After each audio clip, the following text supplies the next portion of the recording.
This is tape recordings being made February 3rd, 1969, in the home of Frank Herbert in Fairfax, California. Frank and his wife, Bev, are sitting around. Myself, Dr. Willis E. McNelly of Cal State English Department in Fullerton, California, sitting around talking about science fiction. And Frank Herbert, as we all know, is the author of Dune and many other science fiction novels. Frank, I wonder if you'd tell us a little bit about the origins of Dune. You started a little bit earlier, and you said you could trace the germinal idea. Oh, yes. The idea came from an article. I was going to do an article, which I never did, about the control of sand dunes. What many people don't realize is that the United States has pioneered in this, how to control the flow of sand dunes. And it started up here at Florence, Oregon. There is a pilot project up there of the U.S. Forest Service, which has been so successful that it has been visited and copied by experts, related departments from Chile, Israel, India, Pakistan, Great Britain, several other countries. Well, I know I drove along the Oregon coast this summer, and you had mentioned this a year ago that it had begun with this, what was happening along Oregon. And I remember stopping at one fort there right south of the Columbia River. It's a Oregon State Park now. That's a story. Well, Florence is considerably south of that. South of that. Yeah. It's about centrally located on the Oregon coast. Mm-hmm. And it was an area where sand dunes blew across Highway 1, U.S. Highway 1, frequently blocking the highway. And the Forest Service put in a test station down there to determine how they could control the flow of these sand dunes. And I got fascinated by sand dunes because I'm always fascinated by the idea of something that is either seen in miniature and then can be expanded to the macrocosm, or which, but for the difference in time, in the flow rate and the entropy rate, is similar to other features which we wouldn't think were similar. Like how long ago was this, by the way? Oh, this was in 53. This was considerably... 15 years ago. Yeah, this was a long time ago. Sand dunes are like waves in a large body of water. They just are slower. And the people treating them as fluid learn to control them. Fluid mechanics, in other words. That was fluid mechanics with sand. Very And the whole idea fascinated me, so I started researching sand dunes. And, of course, from sand dunes, it's a logical idea to go into a desert. And the way I accumulate data is I start building file folders. And before long, I saw that I had far too much for an article and far too much for a story, for a short story. So I didn't know really what I had, but I had an enormous amount of data and avenues shooting off at all angles to gather more, and I was following them. I can't read the dictionary, I can't go look up a word. I get stopped by everything else on the opposite page. But so I started accumulating these file folders, which I'll show you later. And as a result, I finally saw that I had something enormously interesting going for me about the ecology of deserts. And it was, for a science fiction writer anyway, it was an easy step from that to think, what if I had an entire planet that was a desert? And during my studies of deserts, of course, and previous studies of religions, we all know that many religions began in a desert atmosphere. So I decided to put the two together because I don't think that any one story should have any one thread. I build on a layer technique. And of course, putting in religion and religious ideas with ecological ideas, you can play one against the other. Now, this is you see, I'm talking about the surface now. That's right. I'm not talking about the way things are layered Within the novel itself. That's right, yeah. and the way character is developed for various reasons in the story. This is just the germ of the idea, but that's where it began. It began 15 years ago then. Well, what made you, or at what point did you go from the sand dunes of Oregon and the ecological background there to the decision to utilize, let's say, the Arabian mystique as another counter notion or contrapuntal notion working within the novel? Well, of course, in studying sand dunes, you immediately get into not just the Arabian mystique, but the Navajo mystique and the mystique of the Kalahari primitives and Kalahari primitives? yeah, the Kalahari Desert, the black folk of the of the Kalahari, and how they utilize every drop of water. And you can't just stop with the people who are living in this kind of environment. You have to go on to how the environment works on the people and how they work on their environment. Just I mean, you could look at this thing on the Oregon coast quite simply if you wanted to and say, yes, the sand was covering the highway and that's bad. So we plant certain grasses and that stops the sand from moving and that's good. And that's the end of it. You see, that's the end of it. But if you start going into the mechanics of how the United States Forest Service set up this project and all of the internal politics, undoubtedly that were involved, I only know part of them, but I know enough to know there were quite a few more. Then you would probably have a story there, a Main Street type of story. Yeah. But I got off on a different kick because of the science fiction angle and the emphasis on ecology.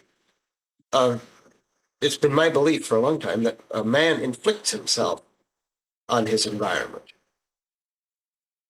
That is, Western man. I think we can see that just looking around us.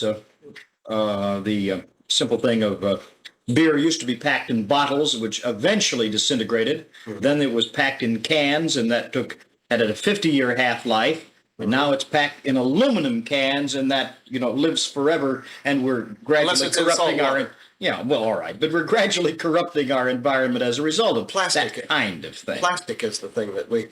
Bev and I were up on the Washington coast last year, and an area unspoiled originally, very primitive area up on where the Makah tribes live and so on.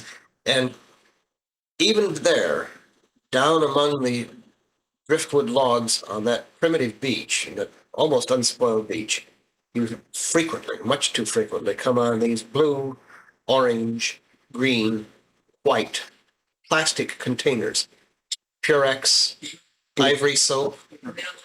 They're virtually indestructible. There they are. They float. Well, man is then, as you view him, a creature who ecologically is a destructive force, a divisive force.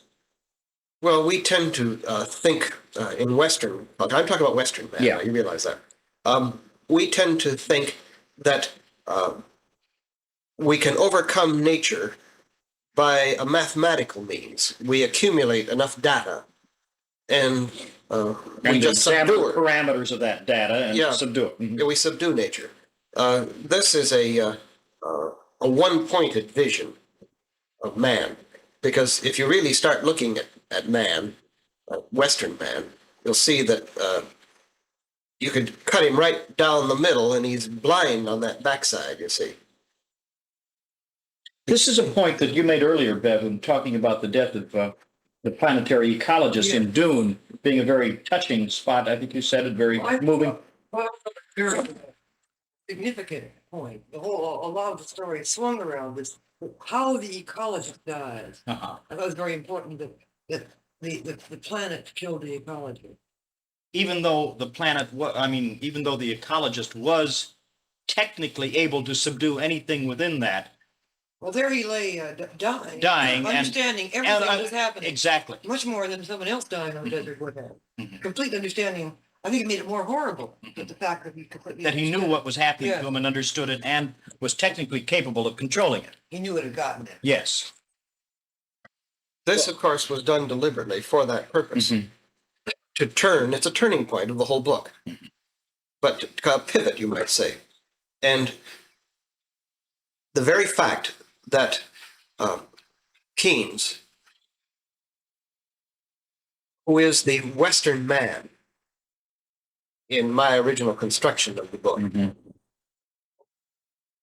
sees all of these things happening to him as mechanical things, doesn't subtract from the fact that he is still a part of this system because it is absorbing him. He's lived out of rhythm with it, and he got in the trough of the wave and it tumbled on him. And we are polluting our atmosphere, we're polluting our rivers, we're polluting our beaches because we don't understand the principles of ecology, among other things. Well, ecology, as somebody said, and I used this, I don't recall, I'd like to attribute this, but I don't recall where I encountered it. I did read over 200 books in background of this novel. Somebody said that ecology is the science of understanding consequences. I remember that. Lovely expression. Yeah, I remember that. And of course, each of us individually is the product of everything that has happened to him. And this happened to me and hit me. And so I used it because as far as I was concerned, one of the purposes of this story was to delineate consequences of inflicting yourself upon a planet, upon your environment. So you have a number of forces then that are inflicting themselves upon the planet. You have the Freeman forces. You have the forces of the House of Atreides, do you pronounce it? Atreides. Atreides. Parenthesis, I'd love to examine with you the possible implications of the House of Atreus in the Greek legend there, end parenthesis. And you have the off-planet forces of the Spacers Guild and the entire Imperium also as being forces inflicting themselves on this planet. The name of the game is power, you see. Yeah. As it is today. We play the game today with counters called money. And we talk about laws of supply and demand and so on. And there is a law of supply and demand as long as you only have one form of exchange. But once you start getting other media of exchange, such as force, then the law of supply and demand gets different beats on it, different rhythms. It may interest you to know that in fact, the major question on my final examination for my science fiction course this last 2 weeks ago was asking the class to examine the effects of power in its various forms, abuses, and uses in 2 of the major works read during the semester. And you're mentioning power just now as being the name of the game as far as Arrakis is concerned. Yeah. Huh. You see, Western man has assumed that if you have, that all you need for any problem is enough force, power, and that there is no problem which won't submit to this approach. Even the problem of our own ignorance. Which, you see, throws it out the window right there. Because it's an asinine assumption. And it is the basic fallacy of Western man's approach to living. Now, I'm not saying that we immediately drop this and adopt Vedanta. Although that might not be a bad idea. No, we need what I would call a science of wisdom.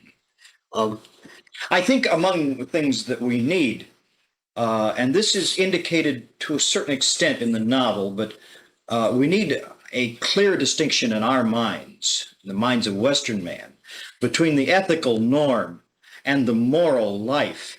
The moral life is subject to change. It is the law, et cetera, et cetera, et cetera. But the ethical norm are those things which we must do because they are the proper thing to do regardless of the law. They're an abstract. They are an abstract. And this conflict between the moral and the ethical norms we see obtaining in certain situations within Dune, as I recall. Well, the moral, At least I could extrapolate Yeah, that's correct. Well, the moral norm, as I saw it in Dune, was something that is imposed upon people by their environment. Yeah. I mean, it's as fixed as how many wives a man in this culture might be able to support and thereby have, or what possessions he can carry from one stopping place to another, and how this would control the moral laws that would be Yes. built up in society. We see it in our society, for example, out of our nomadic background and herdsman background. We see all kinds of moral injunctions which grew up out of that and which we accept today logically. I'm not trying to denigrate them, but we can trace them this way. Now, this is where moral law comes from. Ethical law takes a step in another direction. And it says that I, the thinking animal, see that the logical consequences of these moral actions are such and so, and maybe I better modify the moral law slightly by a higher ethical law. I find this then in one of the in some of the internal conflicts which are bothering Paul, You know?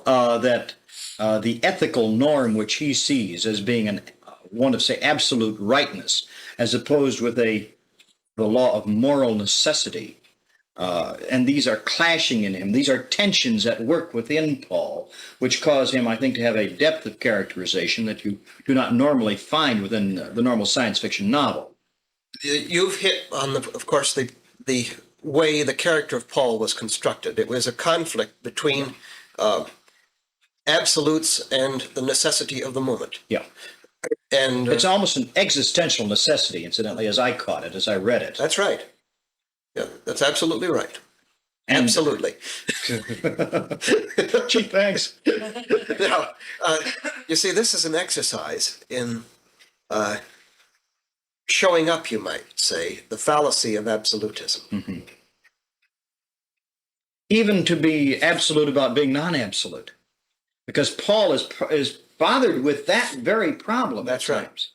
How absolute can he be, and yet in his relationships with his subordinates, with Stilgar, for example, if he's too absolute, he loses. He gains. How did you put it in the novel? He sees the loss of a friend and the gain of a worshiper, almost. He gains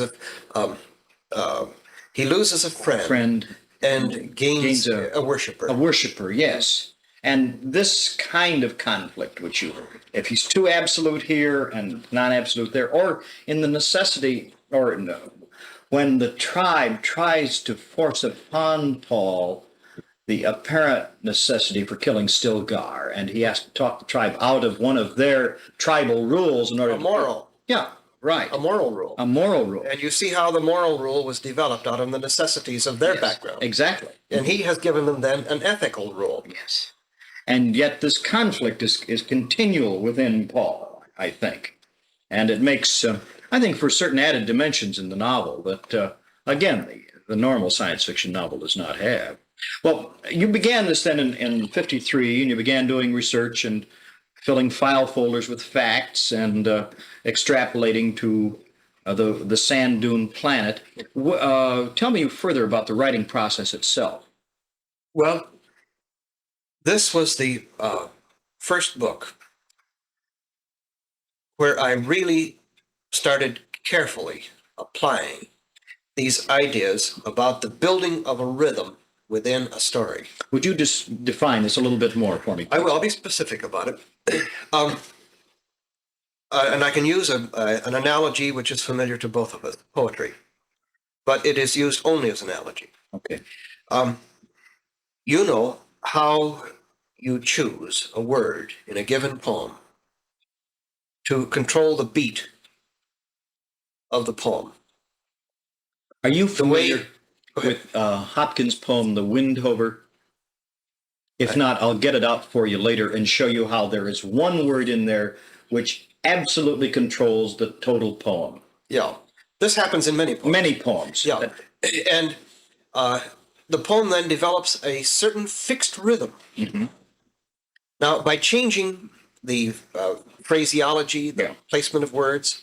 You can change that rhythm. You can slow it down, you can speed it up. Well, there's an analogous thing in prose. I think this is Yeah. quite easily defensible. That length of sentence, number one, uh, modifying clauses, Variety, sentence structure, right? variety of sentence structure, all of these things control the pace of controlled reading or controlled silent reading or oral. And I work orally because I think that the language was spoken long before it was written. And I think that unconsciously, we still accept it as an oral transmission. That's something I'm going to have to try with some of my classes, is reading parts of Dune aloud to them. I've done this. I do this as the standard device in when I teach Joyce or Yeats or Eliot. I read great gobs of it aloud to the class. Well, this was done deliberately as to control that oral pace. By the length of sentence, by the variety of sentence, by the words in the sentence, whether long, convoluted words or short, chopping words. Anglo-Saxon. Anglo-Saxon is against Latin. Latin. I control the pace. So I have several rhythms built into the story deliberately. One is a long-term rhythm. And we'll get to the ending of the book in a moment. The ending is camp. High camp. Deliberately, and a number of people, interestingly, have seen it. I wanted to say... I found it sheer action, almost for the sake of action. Yes. And overly dramatic, maybe. And, in the future, they will call us wives. I said, yeah, almost. But you call it high camp. I hadn't thought of it that way. Well, I wanted to turn the story around on itself, but in two very specific ways. And obviously, you don't limit if you do the way it turns, if you do that, even if you do one way Sure. that you know of. One, I was poking a little fun at the idea of the person who always sees things verbally and must write about them and record them, the historicity of anything that happens. You see, you're not living it, you're recording it. Yeah. You see. Just as we're doing right now. Yeah, that's right. Yeah. The man who never sees anything except through his Yeah, but we're having a good... Say that again, please. The man who never sees anything except through his camera viewer. Uh-huh. He sees the whole world. You see him just through that little square The box. viewfinder. Right. Yeah. So I wanted to kind of have a little snicker about this, you see, right at the end. And you detected that sheer action treatment there. And you see how this does what I'm describing. Yes. And that is a limited point of view, actually, the sheer action treatment. Yeah, that's right. And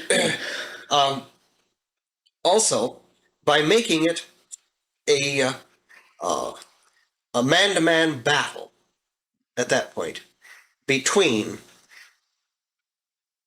Paul, who is an extremely complex character, Yeah.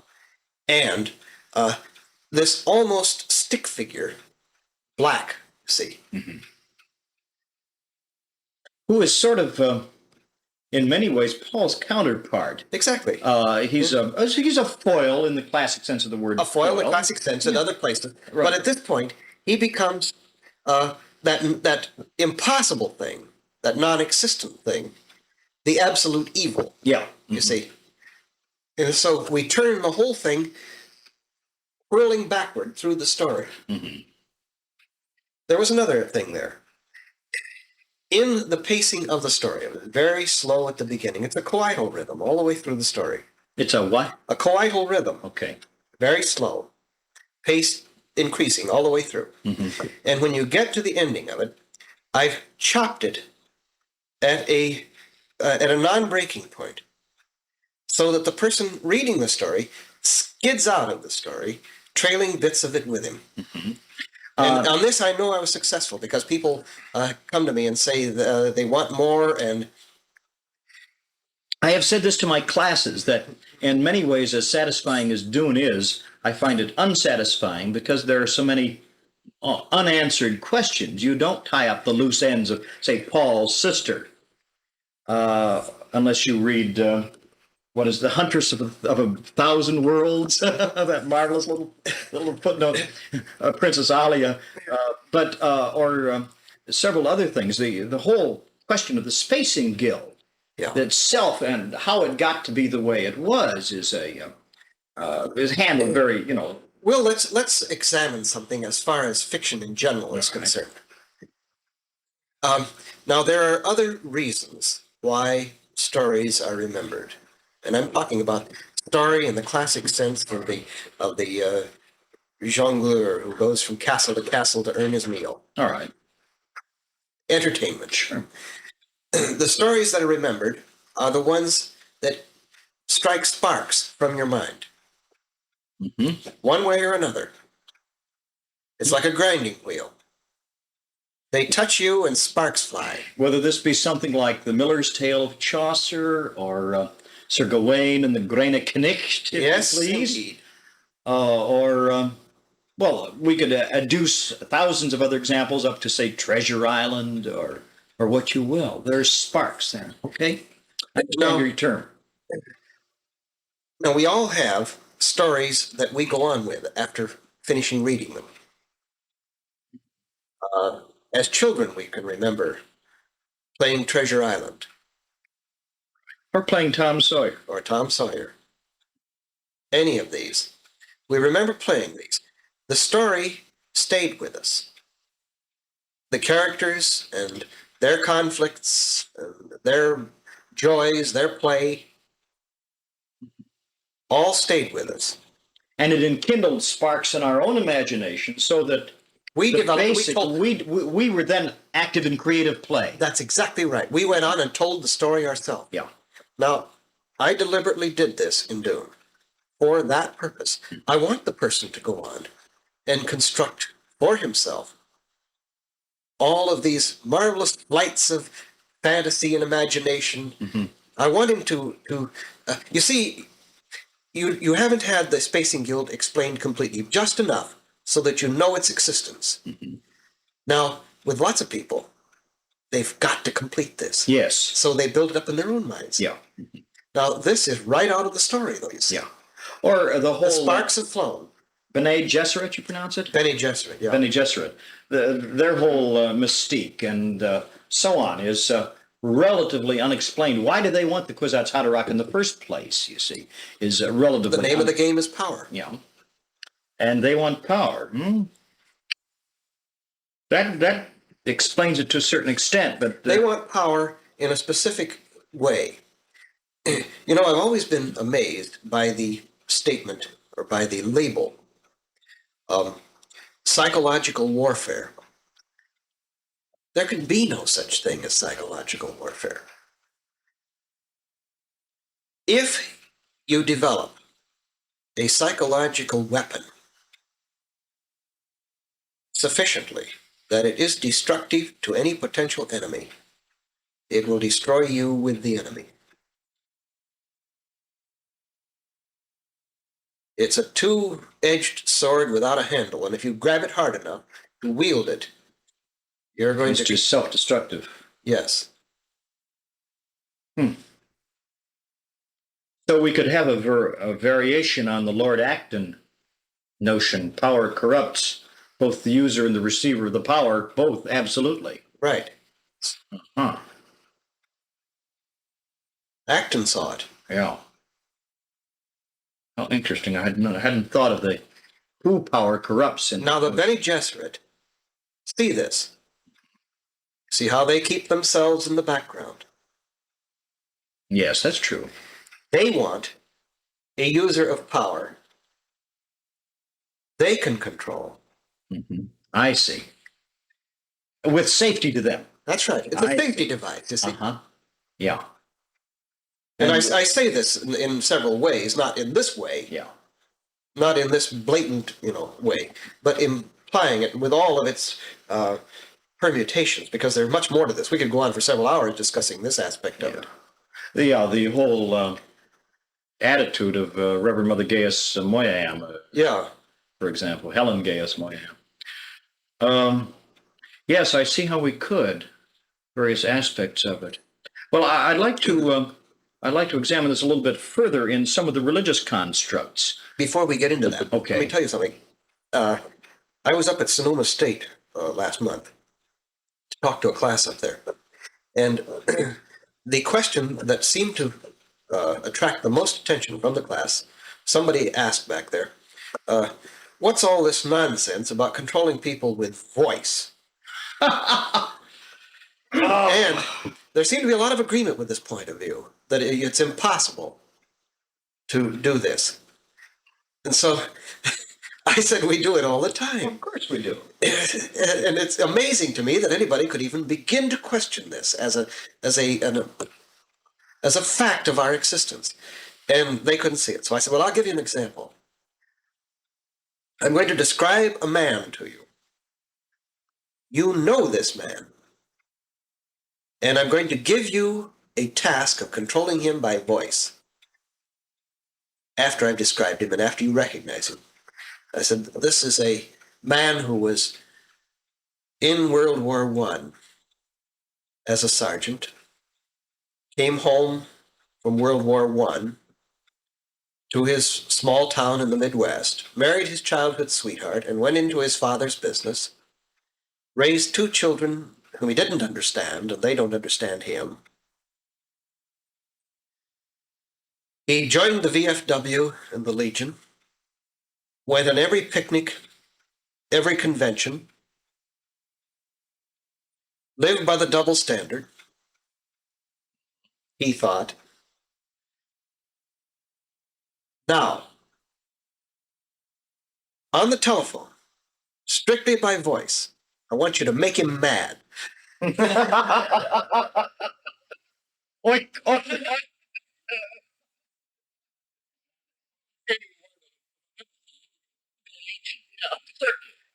The simplest thing in the world. Yeah.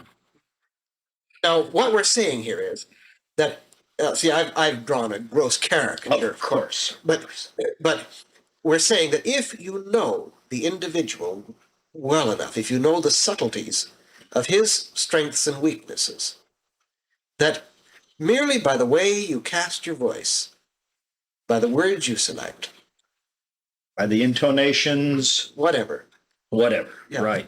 you can control him. Now, if you can do it in a gross way, obviously, with refinement, you can do it in much more subtle fashion. And it's done all the time in politics. And this is one of the techniques, incidentally, that science fiction, I think, does. It takes a possibility or something that does actually exist today and extrapolates from that, perhaps refines it, makes it more specific. The science of control by voice. Yeah, Is there exactly. a word in semantics for these messages that we get across? What was a Meta message? Yeah, meta message. Meta message? It's a well-recognized thing in semantics, and you see it. Hayakawa uses the example of you've met somebody for the first time, maybe in a business meeting, at a convention, and you get acquainted and you're speaking, you exchange views. At the end of it, you say, we must get together for lunch sometime. Now, under one example of this, the fellow will call you next week, or you'll call him, and you will get together for lunch. And he knows he's supposed to call you and make this luncheon date. Under the other example of this same phrase, he knows that this is goodbye, I don't care to talk to you anymore. But it's the same phrase. And they're both polite. They're both polite, Oh, yes. and this is the meta message. Yeah. The hidden message underneath the message and Yeah, so that's on. right. Yeah, I can understand that. Well, I had no trouble understanding that question of the voice as I read the novel, because among the other things which the novel gave to me was the whole question of communication and how we communicate on multiple levels, whether it be Paul communicating by shedding a tear, that's an act of communication on a very profound level to the Freeman. But or the communication of the voice, or the communication by sword, or the communication by a dozen different ways that we all do constantly, as we're doing in this room right now. So you're communicating in one sense, by the way you're both watching me as I speak, and watching Frank and watching the recorder and watching what you're doing with your hands. They're all sorts of communications, just as I'm communicating and you are in a dozen, hundreds of hidden different ways. I had no problem with that in the novel, and I thought it was rather well done. Let me go off on another parenthesis here. Did you ever read the novel Nostromo by Conrad? No. I was reminded very much as I read Dune for the first time of the reaction that I had when I first read Nostromo. I think that Nostromo is one of, if probably Conrad's greatest novel, is certainly his most artistic achievement, as well as his most profound. And I found myself thinking about Nostromo as I read Dune. Now I'm going to have to read it. Well, I mean that's very high praise because Nostromo is ultimately the creation of an entire universe. It is the country of Costaguana in Central America. There is one thing in this country of Costaguana that influences everybody, and it is the presence of a gigantic silver mine. And the silver corrupts everybody in the country in one way or another. It corrupts the British people who are running the silver mine. It corrupts the incorruptible Nostromo, our man, who is the sort of a folk hero of the thing. Yeah. It corrupts everybody. It totally controls the country. And in watching how these people interrelate to the problem of a silver mine. And the parallels there, you see, between Dune and Nostromo, to me, as I read it, as a professor of English, were very strong.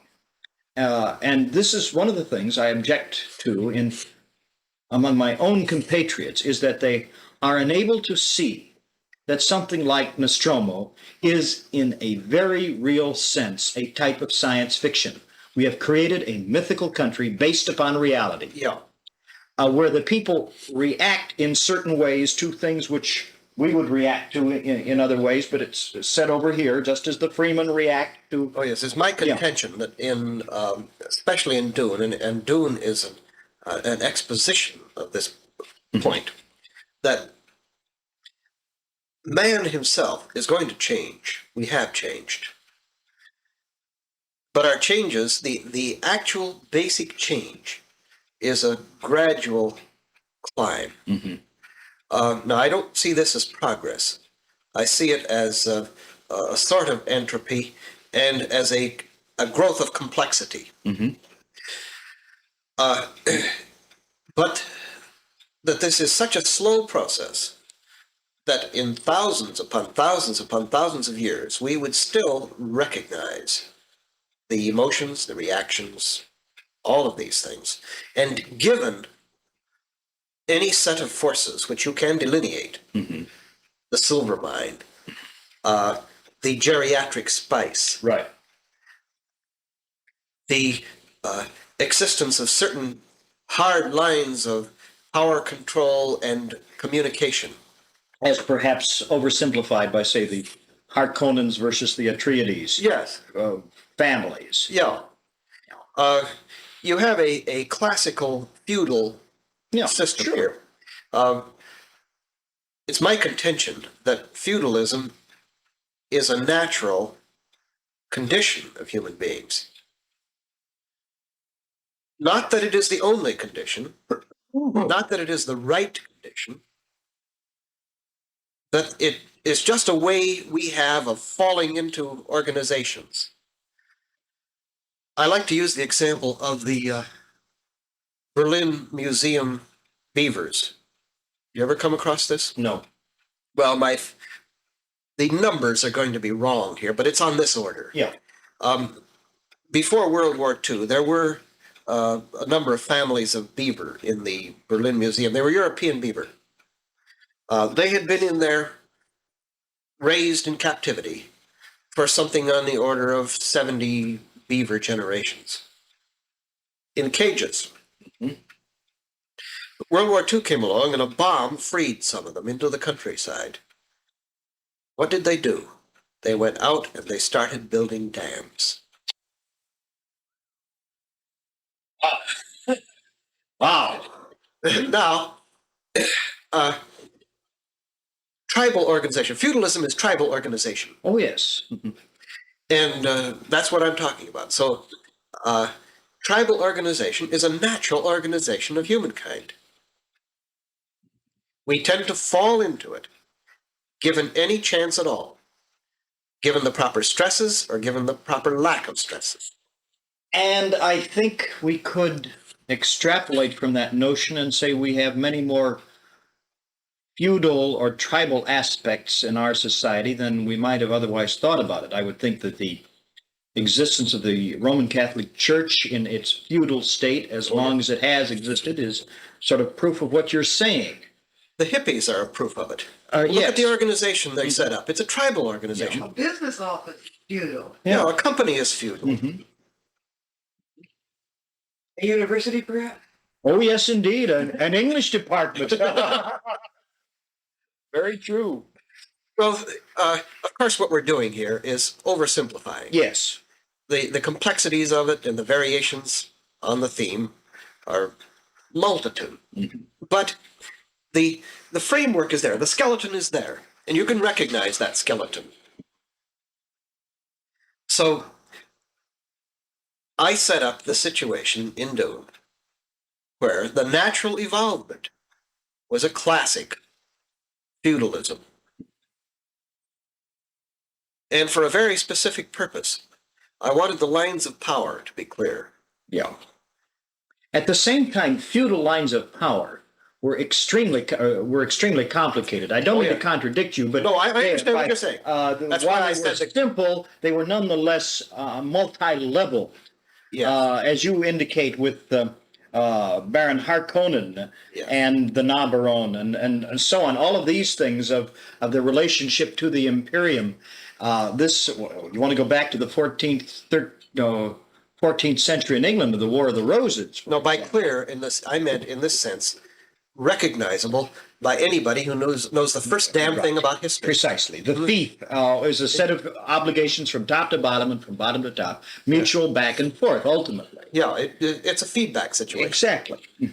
And this kind of thing, the kind of loyalty that, say, Gurney Halleck gave Paul, Yeah. or gave Paul's father, this is the kind of thing that you... The loyalty to the family. Yeah, certainly. And I am the rightful Duke of Atreides. Yes. At the very end of the thing. As he is speaking to the Sardaukar, did you pronounce Yes, it? the Sardaukar. Yeah. Very interesting. I know my students have had a lot of fun tracing down the background of the Freeman as far back as they can from the hints you drop in the novel, and coming to the surprise, delighted surprise, that they were once probably on Seleucus Secundus, and that this accounts for part of the way they are, even the hardening there, and further tracing the life cycle of Shai Hulud is really an interesting thing for them, because you don't quite complete the whole thing in your in the appendices. Because what have I set up there? We know our information about the cyclic nature, interdependence of our own environment is still quite sketchy in many areas. But we do know this. We know that you need to create large bodies of sand, dust, whatnot. Yeah. You need water action. Some, anyway. Yeah. And so I've set up multitudes of creatures who substitute for this. Yeah. Quite logical. Yeah. Why not? They do this.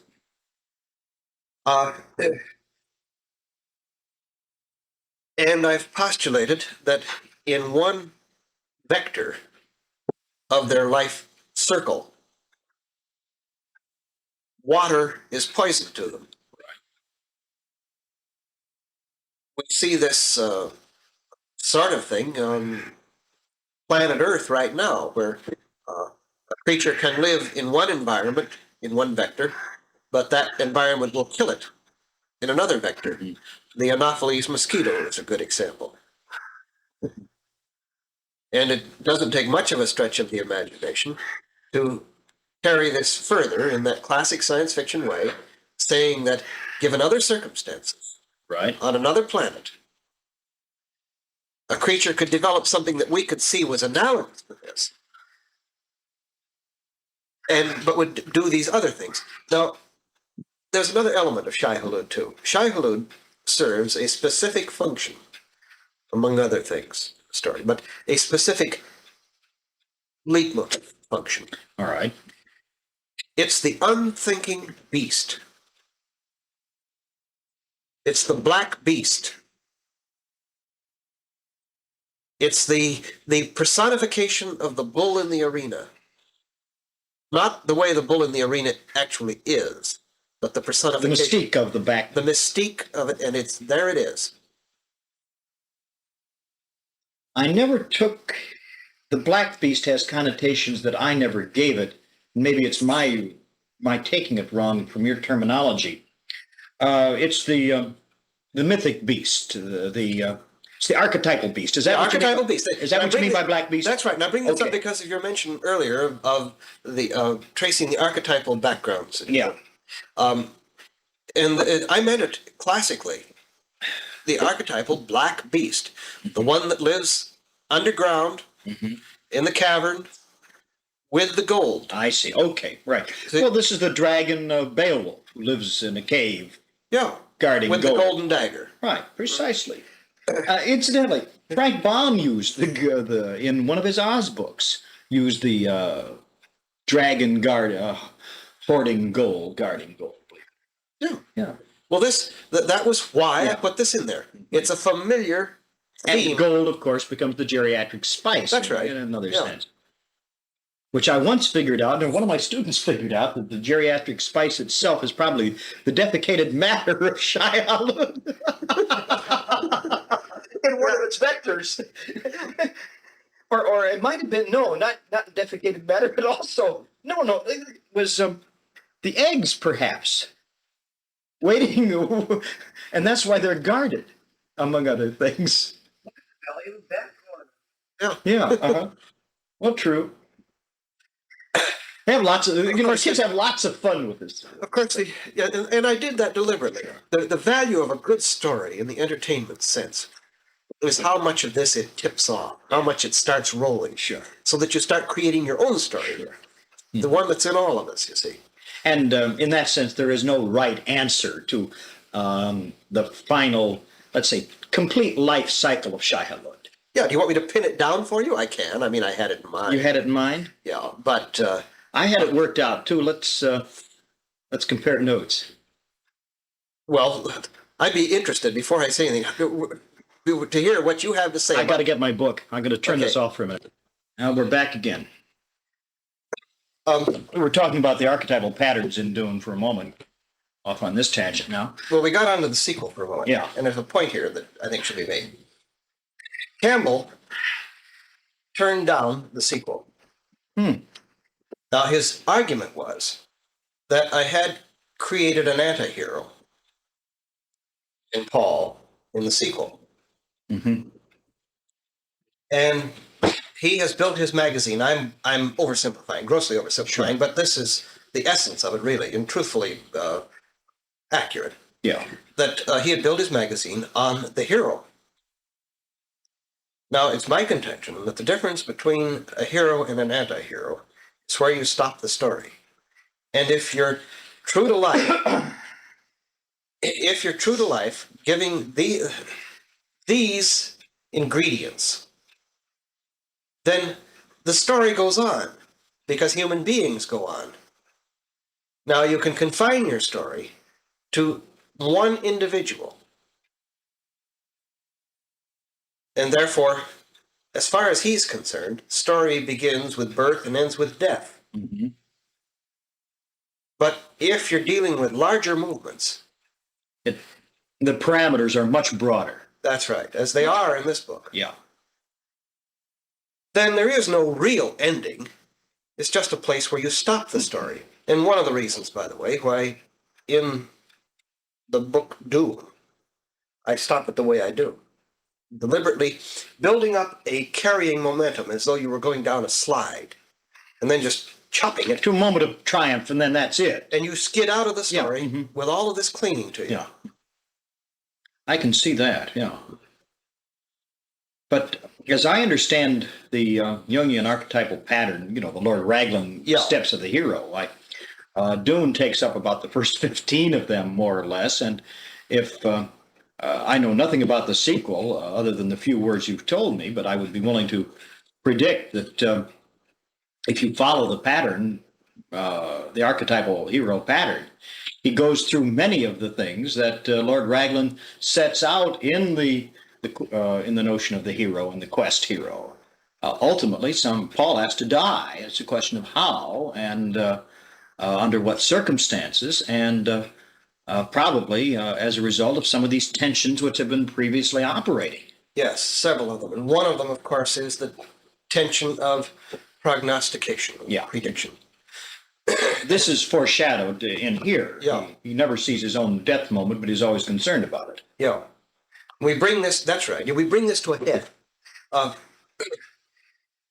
this idea that I'm expounding, that, when you talk to the average individual and he says, oh, I could only know everything that's going to happen tomorrow, wouldn't that be wonderful? Oh, Jesus. What he is talking about is the fifth race at Hialeah. Yeah. Or will that girl say yes or no? That's right. That's what he's talking about. And he doesn't really want to know everything that's going to happen tomorrow. Because this is precisely what I do to Paul. We carry this to its logical outcome. And we reach a point in the sequel where he is physically blinded, is without sight. I think this is what set Campbell off with that. Oh, becomes an anti-hero in that sense. Yeah. Well, yeah. But here is Paul, he's physically blinded, and yet he knows everything that's going to happen. He's lived this one before. Well, think of how boring that is. But think of how mysterious and terrifying it would be to look at everybody else. Sure. Yeah, a guy. It would be as though without sight, you could see I have nothing but a couple of sockets here, and my wife comes in and picks up a cigarette out of a package. I lean over and light it for her. And say it's a Pall Mall. Yes. Say, you're back to Pall Malls. Yeah. Paul does such things as grabbing a microphone out of a trooper's hands and relaying orders immediately after the accident in which his eyes are lost.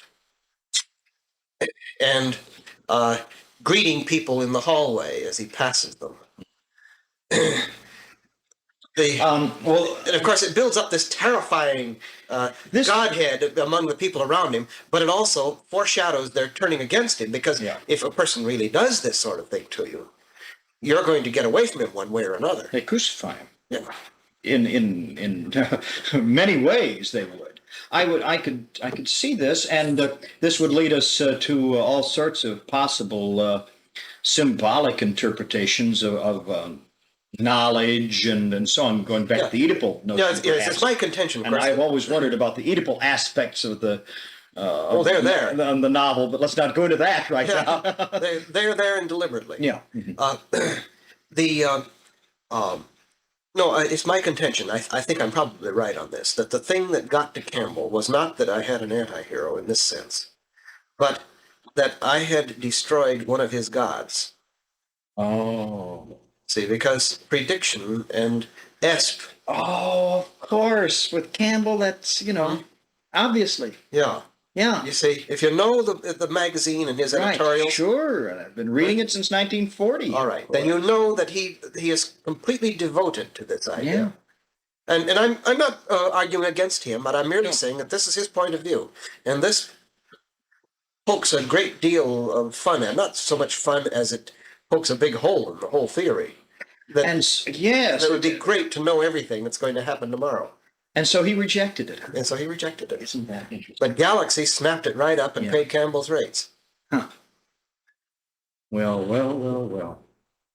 Looking for another nebula for that one? I don't know. I didn't even look for a nebula for the first one. I didn't write it with that in mind. Uh-huh. My chief concern is to tell a good story. It really is. Virginia Heinlein says that every time that Bob wanders away, she says, "Cut to the chase." Yeah, I heard them say that.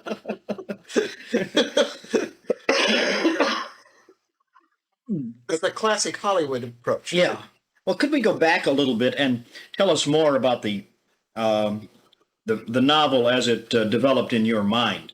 But you were going to do something. Oh, I was going to trace Shai Hulud for you. Well, I can't quite do it completely without referring to the text, and I'm afraid that most of it is given in the text. But I think that the question of the sand trout and the That's right. is one of the vectors. Mhm. From the sand trout to the dry leathery to the sand trout. No, dry leathery thing. Sand trout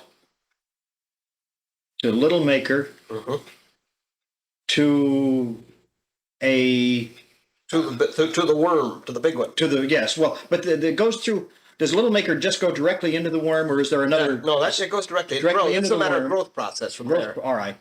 To Shai Hulud itself, and then Shai Hulud spice, I think, becomes the eggs.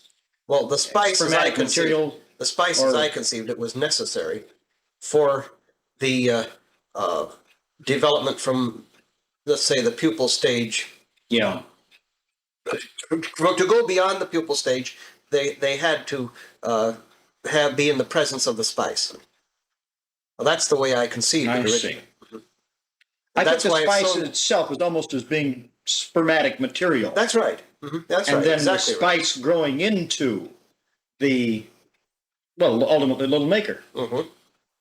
as I saw it. Is that something like royal honey? No, the way I saw it is slightly different, but the spice in the presence uh,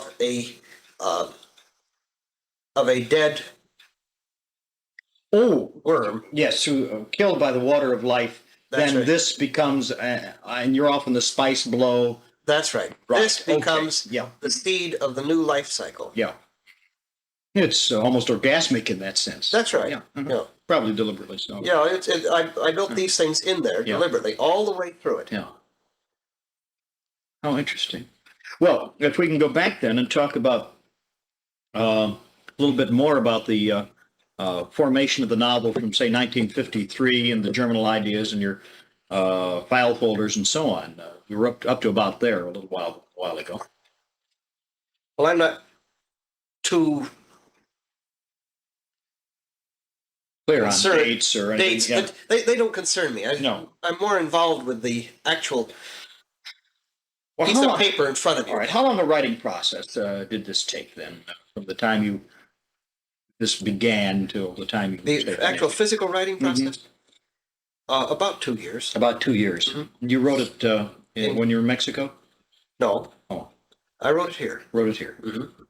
But I had the idea with me in Mexico and was adding to it. You see, we're talking about two different things here. The accumulation of Data and the physical writing. and the process. physical, Right. sitting down in front of the paper and actually putting a story down. It's almost as though you're filling a container. I see. That has been pretty well built up that Yeah. time.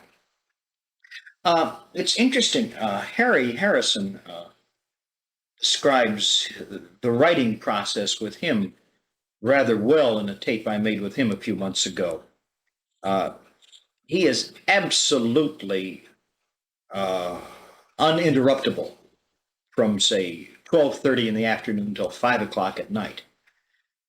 Because the ideas, as they form in his mind, sort of become into the extensions of his excuse me, fingers in the typewriter, and that they are up here, and that and that any interruption, whether it be a telephone ringing or his wife knocking at the door or anything at all, is liable to shatter that idea as it transforms itself into paper. This is a very evanescent thing. Yeah. And I have to fight this. But Bev is very nice to me about this. She keeps the Writer's children are always, they learn to tiptoe and is daddy writing. In fact, you don't have to say be quiet. You say your father is writing. What is your writing schedule? Well, it varies. Depends on what I'm doing writing for the magazine down here. But as a general rule, it goes like this. I'll get home somewhere around 5 o'clock. When Bev is here, when she's not working, as she has been the last couple of weeks, she'll have dinner ready at that time. Very close to that time. I'll then take an hour's nap and then work, sometimes till 1 o'clock in the morning. Then I hit the sack and get up. And sometimes, if the story is strong in me, I get up in the morning and write. Get up at 5 o'clock in the morning or so and write for an hour or two sometimes before going down to San Francisco. Yeah. And this is the thing I want to get out of, because I can write 8 hours a day in 2 bursts. And I don't see any reason why I shouldn't be doing what I want, writing what I want to write during those times. I don't envision supporting myself entirely by science fiction writing in the sense of writing only science fiction. Because I have other axes to grind too. Yeah. I'm going to do a nonfiction book on air pollution, for example. I'm really hipped on this ecology thing. The consequences of some of the things that we're doing to our planet. And I don't mean in the lock it up and throw it away sense of the classic conservationist. In other words, turn it all into wilderness. I don't mean that. But there are ways of living with our planet, not against it. And this is the attitude that we have to develop. And it is an attitude. Thank you, Mr. Keynes. Pardon, Keynes. No, it is an attitude. Sure. It's something that has to be ingrained into us as children. As my wife is fond of telling my children, a fountain pen is not a screwdriver. Very good. And each has its own purpose for whatever it may be. And if you misuse that thing, it will turn around and bite you. You'll ruin a screwdriver or ruin a fountain pen in trying to make it work like a screwdriver. And we're rapidly ruining our air, our water, our planet. I've found that you were talking about the economics of writing and selling. Dune has made us at this point about $15,000 since the first sale. This includes the sale of, what was it, something like 8 chapters to Campbell. That's right. By the way, I did not read it in analog. I read it first in book form. How much of it did appear in Almost all of it. almost all of it? Okay.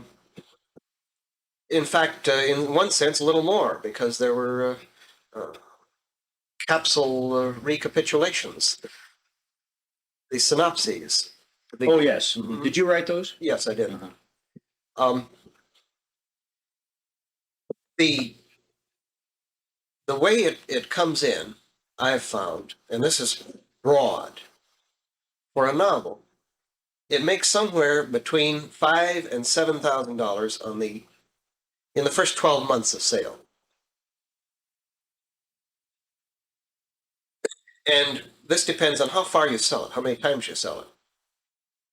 Then I found that with my own work, it'll go on earning for a long time. We received several $100s out of Dragon in the Sea this last year. Is that right? Yeah. Hmm. Yeah, it's still one of my favorites. Yeah, still one of my favorites. Well, it's still selling. Selling beautifully in Japan. I understand that you speak Japanese. No, No? Where did I hear that? no, I don't speak Japanese. I can read a bit of ideogram. Ah, so desu ka. Asa desu ka? Hi. Yeah. But I was raised with Japanese Americans in the Pacific Northwest, in an area where there were a great many of them, let's put it that way. A place called Fife, between Seattle and Tacoma. And That's up near glorious Tumwater. yes, it's north of Tumwater. An Ole fan. If I'd known, I would have brought in a mess of beer. By the way, we have another wine in there. Would you like? No, I'm going to stick to coffee for a while. Okay. Thanks. Um, I'll be up all night reading, but then what difference does it make? well, anyway, I was raised with them. and eat in Japanese, Mhm. and I know a few phrases. Yeah. Uh, I learned quite a. Well, we were speaking of your writing plans for the future. You say the sequel to Dune will be out this fall sometime or earlier. or earlier. Yeah. Possibly in October, possibly earlier. There's some question. I requested that it be moved up a bit, and I'm not sure that everyone's in agreement. And maybe that's best. I mean, I'm not. Yeah. I just thought it would be a better idea for several reasons so that they'd publish it earlier. Mm-hmm. One of the reasons is that I have built a Dune tarot into the sequel. Do that one again. You know what the tarot deck is? Oh, of course. Yes. Yeah. Okay. Yeah. Oh, I missed that. Yeah. And I built a Dune tarot into it, and that's hot right now. Yeah. And I was just thinking economically, they ought to capitalize on Oh, it. sure. Why not? A Dune Tarot. Well, see, I teach Yeats and Eliot and Of course. so on. So I'm Yeah. Yeah. very You're very familiar with the familiar. tarot. Yeah. Right. It's In my fact, I own my own private deck, and We have one. Yeah. It's my contention that if you immerse a society in a great deal of what we call fortune telling, Mhm. that you cloud the whole process.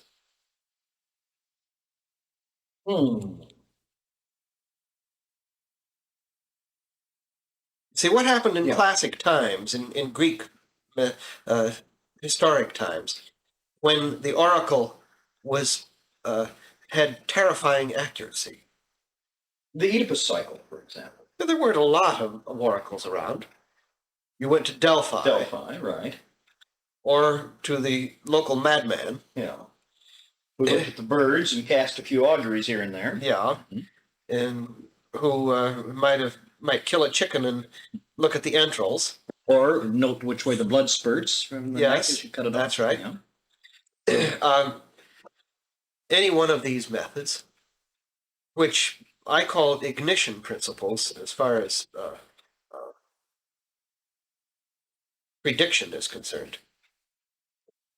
See, I contend that there is such a thing, that you can do it, whether you do it by, a subliminal thing, petit perception, or whether it is a, You used the petit perception in that scene in the conservatory incident. I thought it was rather well done with Countess Fenring, that's right. leaving that thing for Lady Jessica to pick up. End parenthesis. Yeah, that's right. Well, whether our predictive faculties are prophecy, Mhm. and we've had our prophets, is a product of an accumulation in the sense of a computer's accumulating data, Yeah. or something mystical in the sense that it's unexplained, thus far unexplained. I'm looking at it through Western eyes now. You should undoubtedly see that it's a mechanical scientific principle, and if you get enough data to bear on it, you'll understand it. Mhm.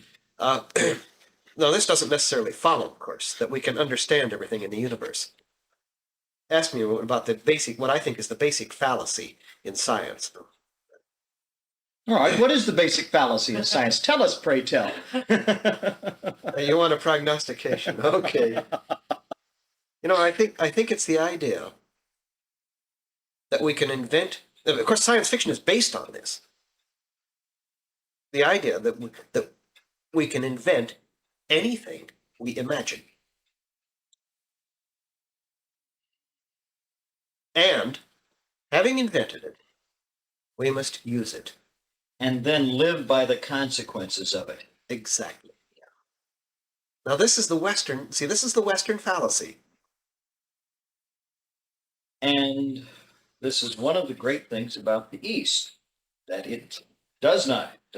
It's, of course, we frown on it Yeah. because they achieve their ignition by methods that we can see are hogwash. Right. Or we misinterpret their methods. For example, if we were to consider See, the tantric yoga, Mhm. all we would think of is that, they're achieving nirvana by means of sex, and it's much more than that. Yeah. For as one specific example, we take only one aspect of it and make sort of an end out of it. Or hell, man, you go back to the slitting the neck of the chicken and watching which way the blood spurts. Yeah. You see what I'm saying by ignition? Uh-huh. This ignites a. You see, you have to have confidence that you can do it. You have to believe you can do it. And believing you can do it, the process is ignited by any one of a million methods. We've experimented with many. The direction the birds fly, or any of this, you see. Well, I had a student a few years ago whose wife was so accurate with the tarot deck that she stopped using it completely. I must tell you She something. frightened herself. I terrified a gal one time when I was about 17. We were sitting in her aunt's house, and her aunt and an uncle were out of sight, but within hearing distance, down in some stacks in their library, which was nearby. And we were sitting across from each other on hassocks. The mouth of the fireplace, a big stone fireplace between us, down to embers. We'd been out on a date, and I'd brought her home. We didn't have anything going. She was just a gal I knew. I happened to have had a crush on her younger sister, and she knew it. And unrequited love at 17 is a hideous thing, you know. Oh, yes. Anyway, there was a great upsurge of Rhine consciousness at the time, Yeah. predicting the cards. Of course, our interpretation of predicting the cards was, we only knew one kind of cards. That was a deck of cards. Sure. So she broke out a brand new deck of cards and shuffled them. We'd been talking about it on the way home. And quite shadowy in the room. There was the firelight, and Pat was sitting across the fireplace, and the light from where her aunt and uncle were playing cribbage in the back in there, both of them deaf, by the way. And you could hear this 15-2 and 2 is 4. Right. Coming Pair back of in. 6. Yeah, that's right. Well, there was a light from back in there, so she could see the cards. And she said, see if you can predict the cards. She'd been shuffling them, you see. So she picked up the first card. And I closed my eyes and I saw that card. So I told her, that was it. She put it down. That was the card. I swear to you, Will, I went through that entire deck predicting every card that she was going to see, and there wasn't a failure at all. I told her every card, and I did it the same way every time. Now, whether I saw a reflection in her eyes, in other words, we go back to Yeah. petit perception, Yeah. or whether this was some actual keyed-in transmission. We were simpatico, or something. Tuned in on her wavelength. Empathy was Yeah. rampant in this Yeah. atmosphere. I don't know what it was, but I predicted what the cards were. And I said, my goodness, this is fascinating. Let's do it again. Shuffle them again. So she shuffled the deck again and cut them a few times, and we started going through them again. And we got down 5 or 6 cards into the deck, and suddenly she threw the whole deck down on the hearth of the fireplace and said, this scares me. I don't want to do this anymore. Have you ever had that kind of success? Never again. But it was the odds against being able to do this by anything but some unrecognized contact or force. I'm not ruling out the fact that I may have seen, she wasn't wearing glasses, but the light may have been such that without even recognizing it, I saw them, or a reflection of them in her eyes, or something of that nature. This is possible. There are more things twixt heaven and earth, Horatio, than are dreamt of. Will. Like that from the English teacher, don't you? Not freak. I'd like to ask a couple of more questions. I wanted to talk about the religious constructs behind the novel. It's obvious that some of the Arabian mystique is there. Yeah. And I think any perceptive reader can pick this up. But part of the question relates to the identity of Paul as an avatar, as a new Messiah, Right. or as a new prophet, or what you will. Would you care to talk about that a little? Well, one of the threads in the story is to trace a possible way a Messiah is created in our society. And I hope I was successful in making it believable that here we have the entire process, or at least the large and some of the subtle elements of the construction of this, both from the individual standpoint and from the way society demands this of him. It's the reference in there, that the man must recognize the myth he's living in. Because the creation of an avatar is a myth-making process. We've done it in recent times. Look at what's happening to John F. Kennedy, Oh, sure. who was a very earthy, real, Oh, yes. and not totally holy man.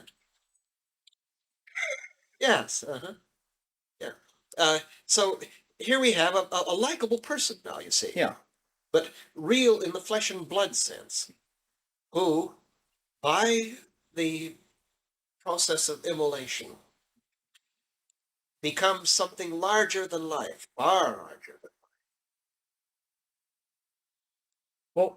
And I've just explored as many permutations as Yeah. I could recognize in the process. well, I caught overtones of Lawrence of Arabia in the thing, for He example. could very well have become an avatar Yeah. for the Arabs. Right. If Lawrence of Arabia had died at the crucial moment of the British, Say when Allenby walked into Jerusalem. if he had died, if for example he had gone up and killed the people who were destroying his dream, Yeah. walked into that conference and said, "Gentlemen, I have here under my jebala a surprise, bang, bang, bang," and he had been killed, He'd have been deified. he would have been deified. And it would have been the most terrifying thing the British had ever encountered, because the Arabs would have swept that entire peninsula with that sort of force behind them. One of the things we've done in our society is exploited this power. Western man has exploited this avatar power.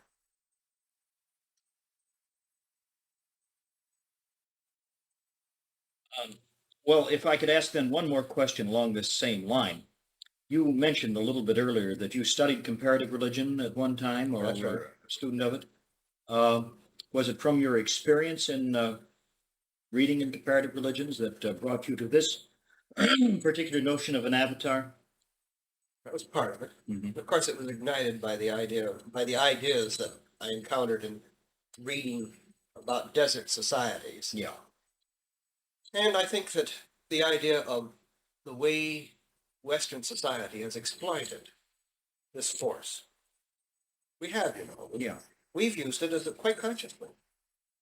We've sent out our missionaries and Oh, yeah. to do our dirty work for us, and then come along behind them with the certain belief that we are right in anything that we do. Right. Because God has told us so. Yeah. God in the person of the avatar. Well, one last personal question then. If one last personal question then, if you don't mind, do you profess any specific religion yourself? You mentioned Vedanta earlier, or other backgrounds. I'm a little curious, and if it's not at all pertinent, why say so? Oh, I don't mind saying so. I mean, I don't really profess a religion in the sense that we normally recognize religion. I believe more in self-development in the Zen sense. Well, I caught the Zen elements from time to time. I thought in Dune, and in fact, the whole Zenzuni school I thought was an aspect of that. You know, don't you, that one element of the construction of this book, it's all the way through there, that I wrote certain parts of it in haiku and other poetical forms, and then expanded them to prose to create a pace.